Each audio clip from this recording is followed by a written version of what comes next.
네, 이제 천천히 시작해 볼게요. 네. 자, 웃고 즐기는 사이에 네, 52일 남았습니다. 훅 들어오죠. 네. 52일 남았고, 네. 우리 모임이가 그렇구나. 1월 28일 맞죠? 57일인가요, 그럼? 52일이요. 이게 계산이 잘 안 됩니다. 알겠습니다. 네. 55일로 정정해 드리겠습니다. 55일 남았습니다. 네. 이제 앞으로는 꼭 이렇게 먼저 며칠 남았는지 친절하게 알려드리고 이제 시작하도록 하겠습니다. 네.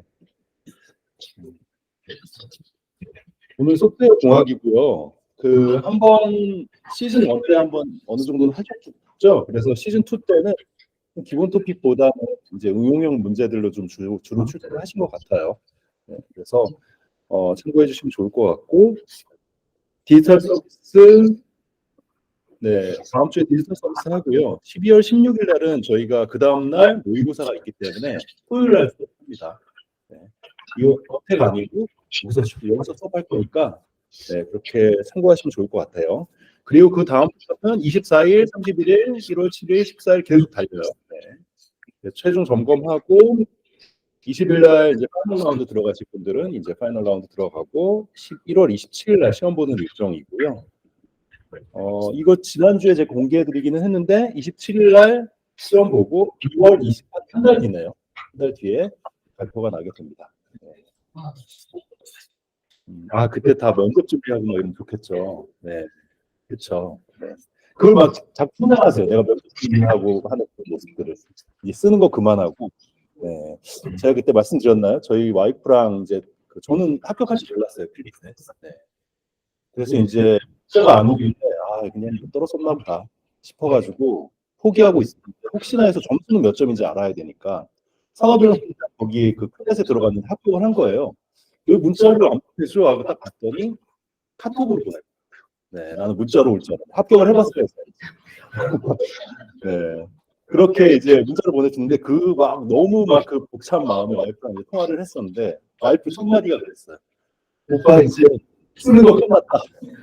네, 왜냐면 그 과정들이 너무 힘들었던 걸 알기 때문에 이 쓰는 것만 좀 끝나도 네, 상당히 부담이 많이 덜고요. 그리고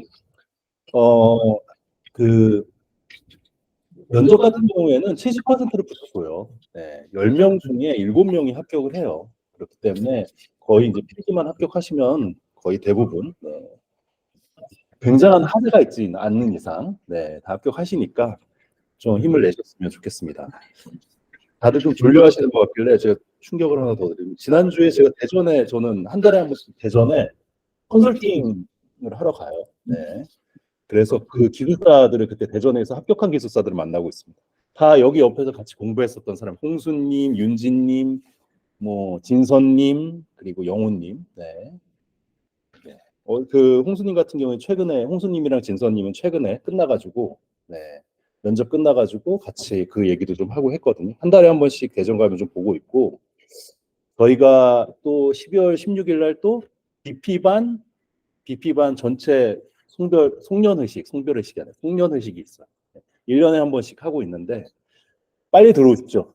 네, 지금 한 16명 되니까 빨리 들어오시면 좋은 게 이거 같아요. 저희가 비록 이제 공부를 하려고 여기서 만났잖아요. 다 이게 수험이잖아요. 시험이잖아. 그러다 보니까 그냥 나 혼자 공부하나 보다 이렇게 생각해서 막 달리다가 이거 이렇게 하면 안 될 것 같아서 토토도 좀 시작해봐서 같이 하다 보니 정도 들고 힘들 때 같이 얘기도 하고 이렇게 되잖아요. 그러다 보니 어떨 때는 회사 동료나 가족보다도 더 가까울 때가 있는 것 같아요. 그리고 끝나게 되면 서로 다음에 뭐 하고 있었지? 회사에서 뭐 어디에 출제위원이 아니지. 네, 평가위원 뽑더라. 그러면 여기 김영우님이 여기 다 돌려요. 단톡방이 있어서 저기 지금 저희 회사에 평가위원 뽑고 있는데 누구 오실 분 있으신가요? 뭐 이렇게. 네. 그리고 이제 회사에서 하고 있는 일들도 공유하고. 네. 자, 이 모습을 상상하시면서 제가 그때 얘기했잖아요. 퓨처 셀프 얘기했잖아요. 네.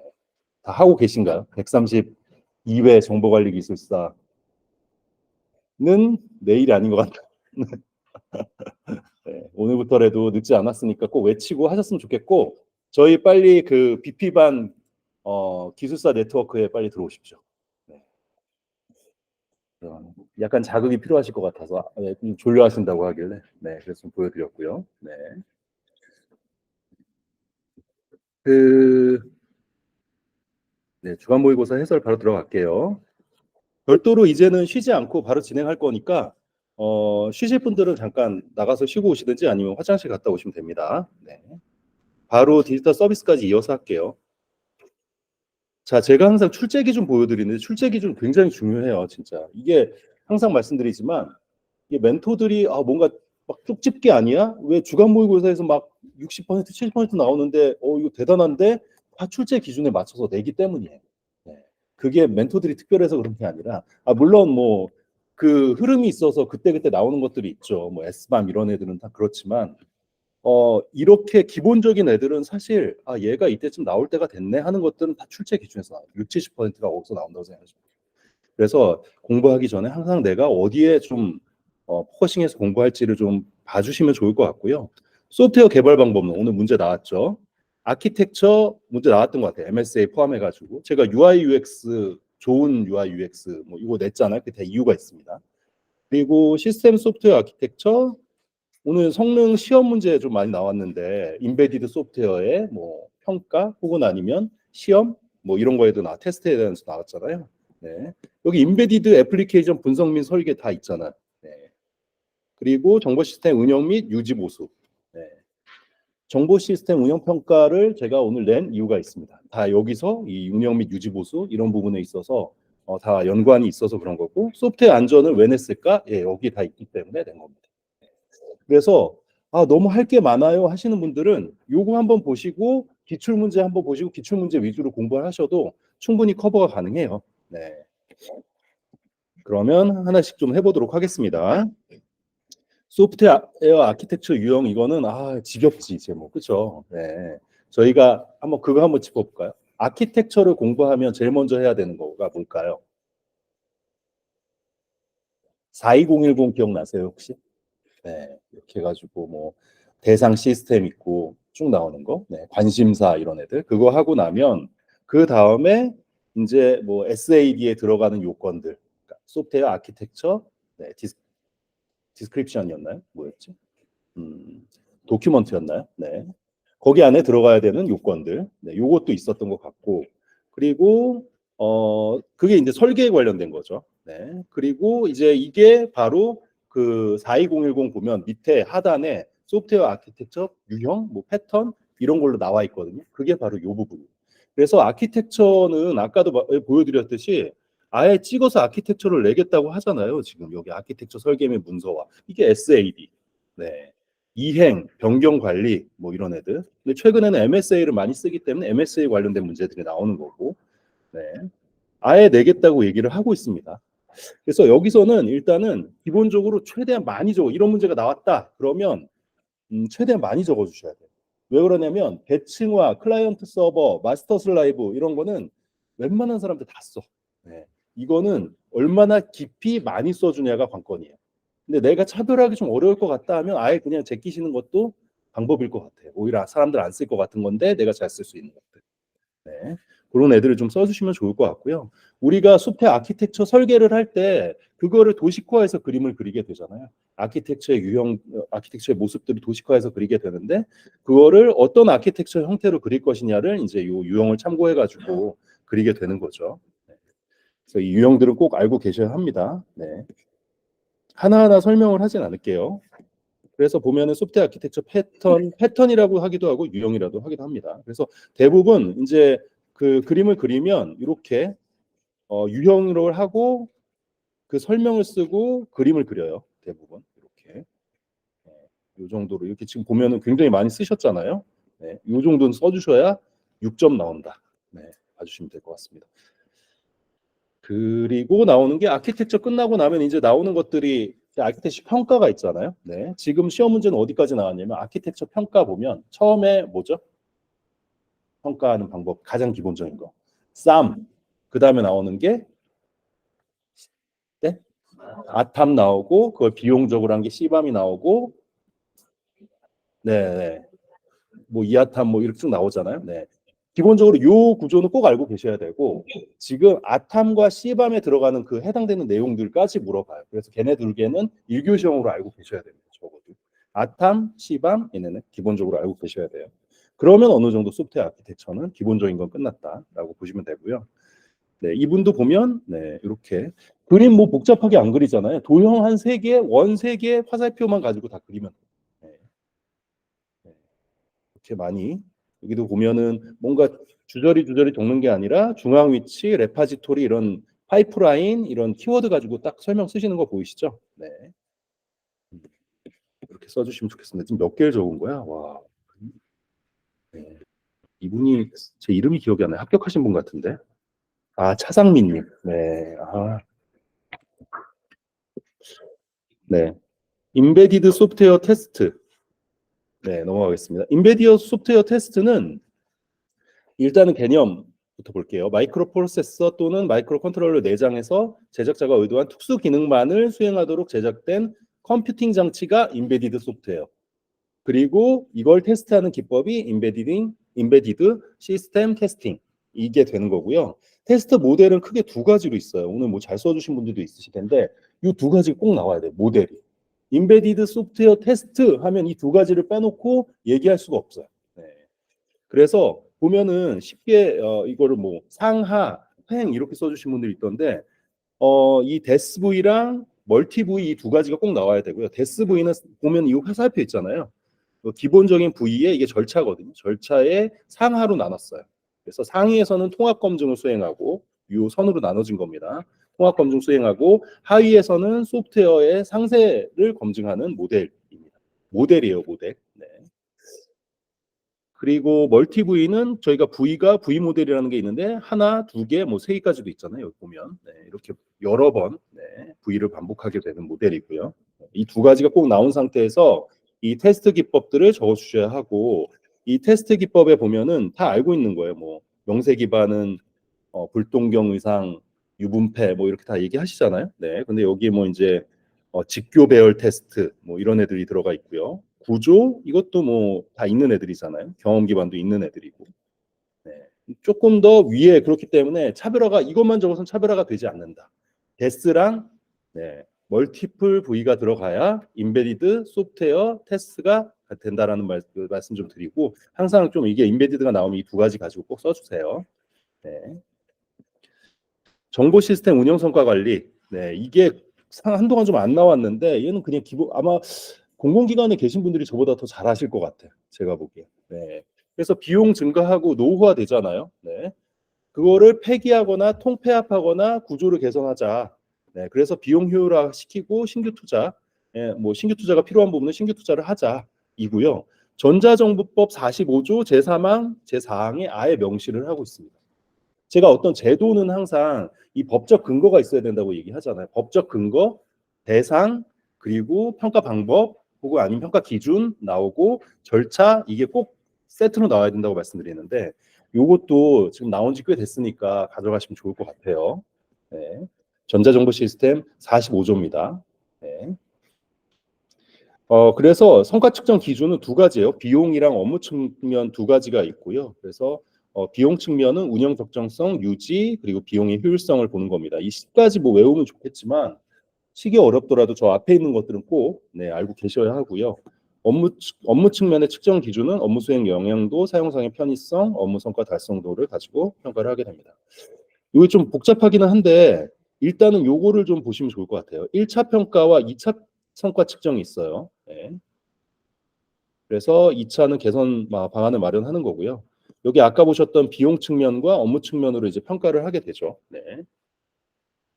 그래서 보면은 이제 개선의 수요가 있을 경우에 유지하고요. 네. 자원, 그러니까 기능 고도화나 재개발 같은 경우에는 자원 효율성을 봐서 현행 시스템 분석하고 조구 정의하고 우리 원래 하려고 하는 거, 이 경제성 분석 통해서 재투자 여부를 분석한 다음에 유지할지, 기능 고도화를 할지, 재개발을 할지, 통폐합을 할지를 결정하게 되는 겁니다. 네.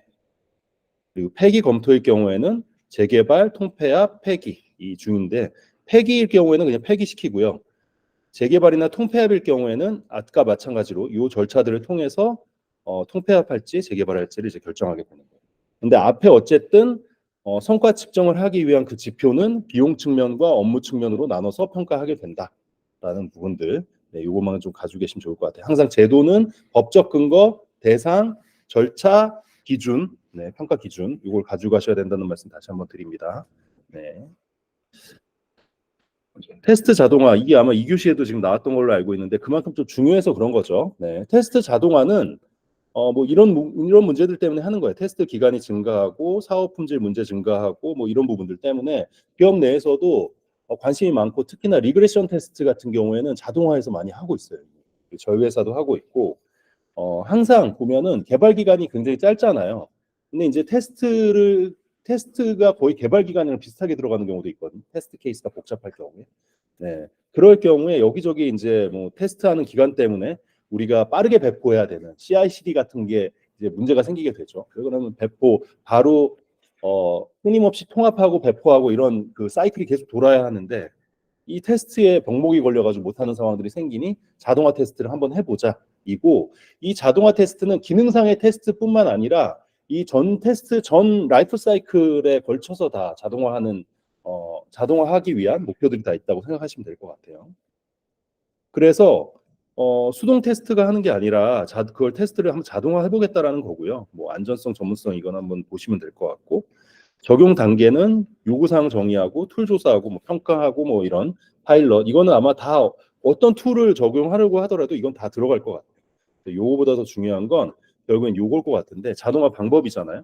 기본적으로 요구사항을 받고 분석하고 설계하고 인수테스트까지 하는 이 꾸준한 절차에서 모든 사실 사용자들의 수동 테스트가 다 들어가게 되거든요. 그래서 정적 테스트는 요구사항을 수집하는 것부터 인수테스트까지 그리고 테스트 관리 지원 도구는 그 전체 이게 다 나오게 되고 그래서 우리 자동화 테스트의 범위는 어디까지냐면 테스트 관리 지원 도구 그리고 2번이 테스트 설계 지원 도구 이쪽은 설계잖아요. 네. 그리고 3번이 정적 테스트 지원 도구 4번은 동적 테스트 지원 도구. 정적과 동적의 차이점은 이제 정적 테스트는 코드를 가지고 혹은 아니면 문서를 가지고 테스트를 하게 되는 거잖아요. 네, 그래서 뭐 코드 리뷰를 한다든지 웍스루를 한다든지 이런 애들.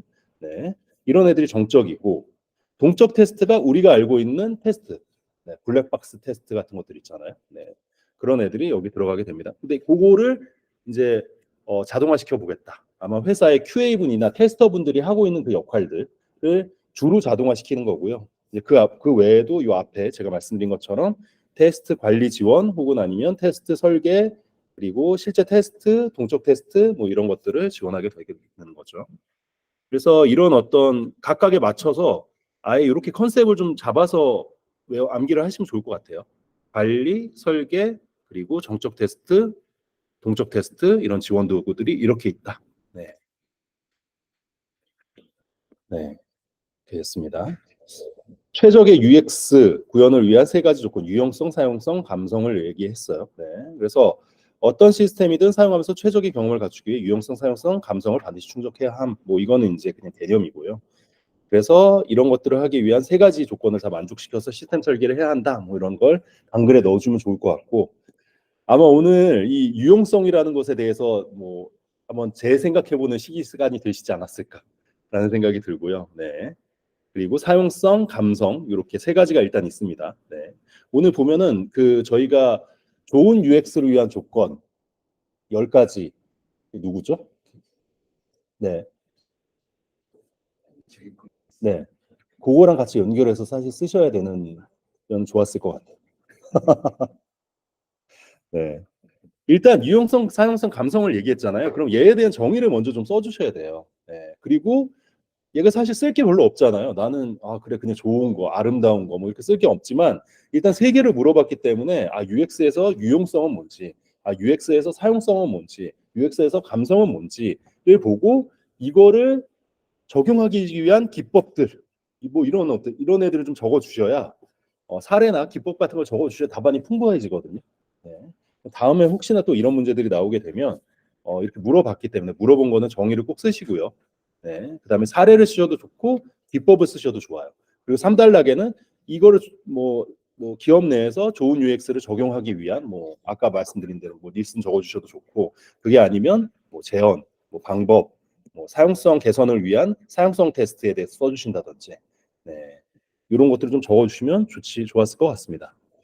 그래서 유용성은 사람들이 시스템을 이용하여 목적한 과업을 효과적으로 달성하기 위한 조건이에요. 제가 예를 들자면 야놀자에 들어갔어요. 그러면 예약을 하는 게 그 목표잖아요. 네, 그거를 잘하게 해주는 거예요. 네. 사용성은 시스템을 사용하는 과정이 효율적이어야 하는 도구. 야놀자에 갔더니 뭐 주민등록번호 입력하고 뭐 막 이런 막 번거로운 과정들이 있어요. 그럼 효율적이지 못하잖아요. 그거를 사용성을 높여서 내가 딱 날짜 딱 지정하면 그 날짜에 맞는 뭐 숙박업소들이 쭉 나오고 거기서 내가 뭐 1인, 2인으로 이렇게 선택해가지고 바로 결제까지 가능하도록 한다든지 네, 이런 거고 감성은 시스템을 사용해서 사람들이 받은 느낌과 적절성 네, 막 약간 되게 뭐 포근하다든지 아니면 좀 신뢰 있는 UI나 그 컬러를 좀 써서 안정감이 좀 줄도록 하다든지 이런 것들을 얘기하게 되는 겁니다. 네. 꼭 이 세 가지를 기준으로 하고 아까 제이콥 닐슨까지 10가지 하시면 좋을 것 같고요.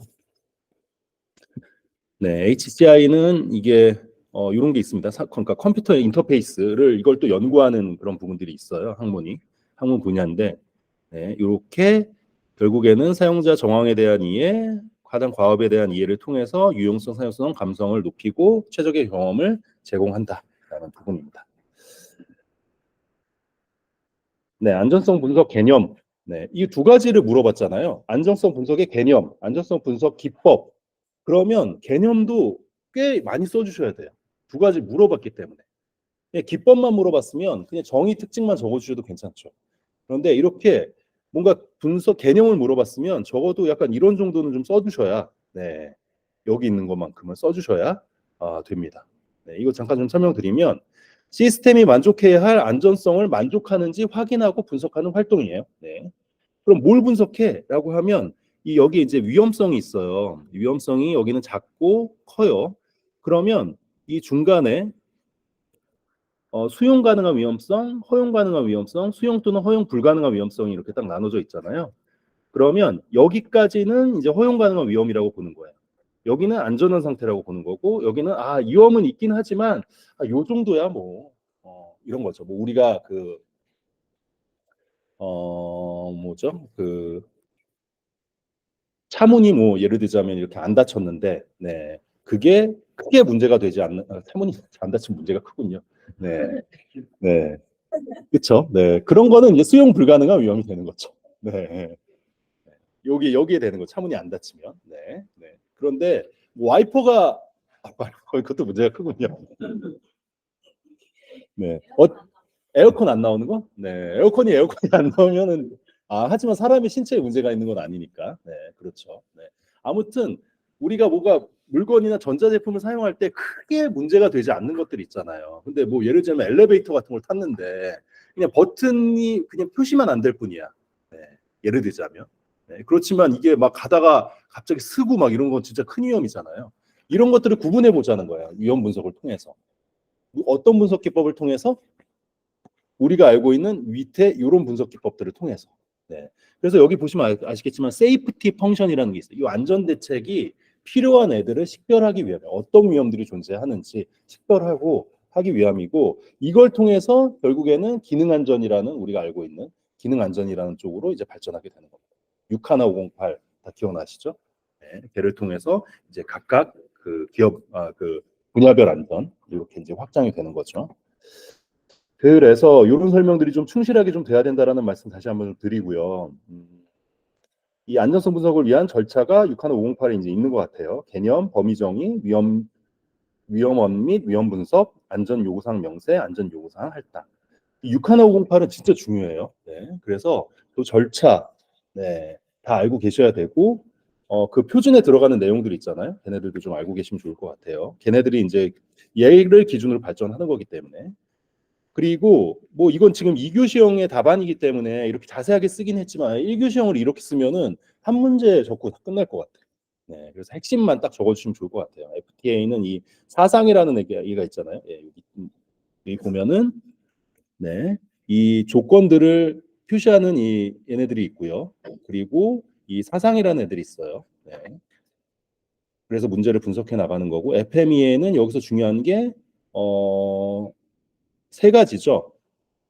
네, 신발검, 네, 그게 있고 하좁은 네, 가이드워드라는 애가 있어요. 매개 번수 그리고 가이드워드를 통해서 이제 하게 되는 거고요. 그래서 이게 꼭 들어가야 한다라는 말씀 좀 드립니다. 네. 아, 이거는 그렇죠. 이렇게 좀 써줘야 된다는 거예요. 네, 안전의 개념 이렇게. 이것도 합격하신 분 답안인데 최종천님이라고. 네, 이 정도는 적어주셔야 네, 됩니다. 다 들어갔던 것 같아요. 네. 합격을 안 할 수가 없을 것 같죠. 이것도 합격하신 분 답안 같은데. 네. 네. 이건 이교시형이라서 좀 이렇게 자세히 적은 것도 있어요. 네. 좀 그런데 이게 여기 앞에를 어떻게 쓰냐, 이거 좀 보시라고 가지고 왔습니다. 이렇게. 자, 그 다음에 2교시 넘어갈고요. 네, 소프트웨어의 주요 특성과 공학의 발전 원리예요. 특성은 다 잘 쓰신 것 같아요. 비가시성, 눈에 보이지 않고 복잡하고 유연하고 뭐 무형의 그거이고요. 네. 발전 원리인데 원리니까 우리가 방법론의 발전된 방법론들을 좀 쓰는 것도 좋지만 이렇게 약간 이런 표준화하고 자동화 도구를 활용하고 품질 관리 보증 체계가 이런 것들이 있고 이런 정말 원리적인 부분을 좀 적어주시면 좋을 것 같고요. 네. 한정된 자원으로 고품질의 소프트웨어를 일정 내에 개발해야 된다라는 이 소프트웨어 위기의 극복 차원에서 이런 것들에 대한 고민들이 좀 필요하다라는 부분들. 그래서 주제는 방법, 도구, 프로세스 패러다임인데 사실 이게 다 방법론에 다 들어가는 애들이죠. 네. 그리고 공학의 목표는 일단 기본적으로 소프트웨어 공학을 왜 할까라고 하는 거잖아요. 그러니까 소프트웨어 개발에 공학적인 접근을 사실 시도한 거잖아요. 소프트웨어 공학이라는 게. 그리고 왜 공학적인 접근을 할까라는 부분을 잘 생각해 보면 결국엔 두 가지로 다 귀결이 돼요. 어떻게 하면 생산성을 높여볼까? 어떻게 하면 품질을 좋게 만들까? 네. 그래서 결국엔 좋은 품질을 가진 소프트웨어를 빠르게 만드는 게 사실 소프트웨어 공학의 목표라고 보셔도 될 것 같습니다. 네, 그래서 여기 써져 있네요. 그래서 두 가지가 소프트웨어 공학의 목표이고 이 소프트웨어의 저 소프트웨어 공학 우리가 지금 하고 있는 그 전체적인 그 범위가 사실 저 두 단어로 다 압축이 된다고 생각하셔도 될 것 같아요. 아, 방법론 왜 할까? 품질과 생산성을 체계화해서 정리한 거잖아요. 그렇죠? 생산성을 높이기 위해서. 그럼 품질 관련된 내용이 나오면 저 품질은 어떻게 정의를 할까라고 했을 때 품질 표준 나오고 그 표준 중에서도 프로세스 품질과 그리고 소프트웨어 그 자체의 품질을 별도로 정의하기도 하고 네. 그 품질을 높이기 위한 활동이 결국에는 테스트잖아요. 네. 뭐 설계 단계부터 들어가겠지만 설계 그리고 분석 설계하고 개발하고 그다음에 테스트하는 그 과정들이 모두 다 이 품질을 높이기 위한 활동들이 다 들어가야 되는 거고요. 그리고 그런 것들을 중간중간에 뭔가 재사용성을 통해서 생산성을 높이고 소프트웨어 개발을 빨리 하기 위한 게 이 생산성이라는 카테고리 안에 들어갈 겁니다. 네. 그래서 항상 소프트웨어 공학은 두 가지 측면에서 일단 생각하시면 좋을 것 같아요. 품질과 생산성. 네. 어떻게 하면 빨리 만들 것이냐, 최소의 비용으로. 조건들은 뭐 이거는 사실 말하기 나름인데 결국에는 우리가 배운 것들이 25010 뭐 이런 애들이 있잖아요. 그런 애들을 가지고 써주시면 좋을 것 같아요. 네, 사용 용이성이나 뭐 기신사유 유의 호보 효생암만 네, 이런 애들 가지고 네, 써주시면 좋지 않을까 싶습니다. 네. 미치는 요인들은 여러 가지가 있을 것 같아요. 이거 말고도 네, 프로젝트 관리 기술, 프로젝트의 성격, 의사소통, 뭐 프로그램 역량 아니면 뭐 분야 뭐 이런 것도 있을 것 같고요. 네. 그래서 사실 얘는 뭐 여러 가지로 사실 이런 문제 되게 어렵잖아요. 네. 썰을 또 풀어야 되니까. 근데 결국에는 본인의 경험 위주로 좀 잘 적어주시는 게 좋지 않았을까라는 생각이 듭니다. 네. 저는 굉장히 좋은 문제라고 생각을 하고 출제를 했고요. 품질 표준은 일단은 품질 보증 활동 관련돼서 그 중에서도 네, 우리가 앞에서 봤었던 소프트웨어 품질을 향상시키기 위한 것들 중에서도 품질 표준을 한번 좀 보고 가셨으면 하는 마음에 정리해서 좀 냈습니다. 이 크게는 이렇게 좀 요약이 되네요. 소프트웨어 품질 보증이라는 건 품질 표준이라는 게 존재하고, 근데 품질 표준이라는 건 뭐가 있을까? 프로세스 품질과 제품 표준으로 두 개 나눠요. 네. 프로세스 품질은 우리가 소프트웨어를 만드는 그 과정에서 사실 이 과정 자체가 저 품질을 좌우를 많이 하더라라는 프로세스 품질이고, 그래서 이제 나오는 게 CMMI, 뭐 SP 뭐 이런 애들 들어가는 거잖아요. 네. 그리고 소프트웨어의 제품 표준에 25010 이런 애들이 이제 들어가는 거고요. 그리고 확인 및 검증 기법은 정적과 동적으로 나뉘게 돼요. 그래서 정적은 아까 말씀드린 대로 코드 리뷰나 뭐 웍스루 이런 애들 통해서 하게 되는 거고, 동적은 저희 알고 있는 블랙박스, 네, 화이트박스, 그리고 경험 기반 이 테스트들이 여기 들어가는 겁니다. 그래서 이런 도구들도 사용할 수 있겠죠. 테스트 도구, 품질 측정 도구들도. 네. 그래서 이렇게 한번 도입부를 저런 형태로 정리를 하고 정리를 해서 보여주고 들어가셔도 괜찮을 것 같아요. 네. 품질 표준이란 소프트웨어 개발 조직을 위해서 품질 보증 프레임워크를 개발하고 정의하는 데 목적이 있는 기준들의 집합이라고 얘기를 하고, 네. 표준 종류는 뭐 지금 12207, 15504 뭐 이렇게 프로세스 표준이 여기 들어가 있고요. 제품 표준은 9116 이렇게 있지만 25010, 9116은 25010으로 또 대처가 됐으니까 대처가 된 애들로 조금 네, 업데이트를 해주셔도 좋을 것 같아요. 그래서 넘어가고 정적 및 동적으로 나뉘는데, 정적은 아까 말씀드린 대로 인스펙션이나 웍스루, 피어 리뷰, 네, 이런 애들, 코드 리뷰 이런 애들도 들어가는 거고, 동적은 명세 기반, 구조 기반, 경험 기반, 네, 우리 알고 있는 애들. 네. 네, 그래서 도구는 이렇게 정적 도구와 뭐 여기는 동적 도구로 나눴네요. 코드 분석 도구, 뭐 매트릭 분석 도구, 스타일 체크, 모니터, 분기점 이렇게 나눠져 있는데, 요거 말고도 더 많이 있을 것 같아요. 네. 그러니까 품질 측정을 하기 위한 도구이니까. 오픈 소스가 그동안 좀 안 나오기는 했는데 기업 내에서 이제 오픈 소스가 거의 뭐 필수인 것 같아요. 네, 그래서 이 오픈 소스의 기반으로 많이 개발들이 되고 있기 때문에 이것도 오픈 소스도 굉장히 중요한 부분들의 하나입니다. 이것도 마찬가지로 이 전체 문제를 다 조망해서 일단락에 도입부를 다 적었어요. 오픈 소스의 개념 특징 현황을 기술하고 4차 산업혁명에 기여하는 시사점을 설명하시오라고 이제 얘기했고, 이런 것들의 이제 핵심 기술이 있는데 최신 기술을 오픈 소스 형태로 배포하게 되고, 시장 현황은 뭐 이렇다, 성장하고 있다. 뭐 이렇게 여기서는 프리집에서는 이렇게 썼네요. 오픈 소스의 특징, 뭐 자유, 카피레프트, 저희 뭐 카피레프트 라이선스, 또 뭐가 있죠? 카피, 네, 그렇죠. 허용적 라이선스와 카피레프트 라이선스. 네, 그렇죠. 강함과 강하지 않은. 네. 계신가요? 여기 갑자기 이쪽이 갑자기 침묵 확 돌려가지고, 재성님은 알고 계신데 얘기를 이미 안 해. 그렇죠. BSD는 카피레프트예요, 아니면 허용된 라이선스? 맞나요? 오, 역시 적지 않았다. 네. 그 아까 대전 가서 이제 제가 다 물어봤는데 재성님 합격할 거 아니에요? 다 합격할 것 같다고 얘기하더라고요. 네. 재성님은 절대 포기하실 것 같지 않대요. 진짜로 그랬어요. 다. 4명 다 물어봤는데 다들 그렇게 얘기했어요. 네. 재성님만 자신을 믿어주면 되고. 네. 오픈소스의 특징 그렇게 있습니다. 네. 저작권. 일어나세요. 네. 오픈소스 현황인데 뭐 이거는 그냥 참고하세요. 이게 또 시간이 좀 지났기 때문에 이거를 오히려 현황이면 이런 것들이 현황, 시장 현황 이런 것도 있을 수 있겠지만 어떤 소프트웨어들이 이제 있는지 이렇게 좀 써주셔도 될 것 같고요. 이건 프리즘이니까. 네. 그래서 시장 현황이 인공지능은 어떤 형태로의 오픈 소스들이 있고, 빅데이터, 클라우드에는 어떤 오픈 소스들이 좀 있는지. 네, 여기 보면 뭐 쿠버네티스 나오고 이러잖아요. 컨테이너, 블록체인도 마찬가지입니다. 그래서 4차 산업혁명에 기여하는 시사점. 이거는 진짜 그야말로 썰 푸는 문제기는 했는데, 그래서 전략적인 활용을 위해서 전문 인력을 확보하고 비용 절감하고 이런 것들이 필요하고, 중요성 확대하고 확인하고 컴플라이언스, 양립성, 거버넌스, 네, OSS 거버넌스 이런 것들을 구축하고 활용해야 한다라는 부분입니다. 네, 그래서 뭐 해당되는 인력 뭐 내용들은 사실 다 그냥 썰 푸는 문제들이니까 본인의 의견을 적어주시는 게 가장 좋아요.